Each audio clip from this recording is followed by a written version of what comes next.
সরকারি স্টেডিয়ামে কোটি টাকার বিদ্যুৎ ব্যবসা।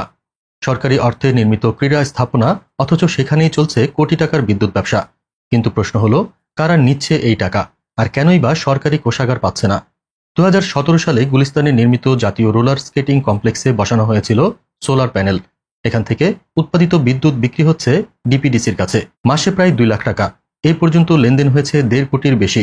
অথচ এই অর্থ জমা হওয়ার কথা জাতীয় ক্রীড়া পরিষদের কোষাগারে, কিন্তু টাকা সরাসরি চলে যাচ্ছে রোলার স্কেটিং ফেডারেশনের অ্যাকাউন্টে। এনএসসি একে বলছে বড় ধরনের অনিয়ম। অনুসন্ধানেও মিলেছে প্রমাণ। তবুও বছরের পর বছর ধরে সবাই চুপ ছিল। কেন? কারণ ফেডারেশনের তৎকালীন সভাপতি ছিলেন শেখ হাসিনার প্রেস সচিব আবুল কালাম আজাদ। তার প্রভাবেই চুক্তি হয়েছে, আর প্রশাসন থেকেছে দর্শকের ভূমিকায়। এখন প্রশ্ন উঠছে, সরকারি ক্রীড়া স্থাপনা কি ব্যক্তিগত ব্যবসার খামার ঘর?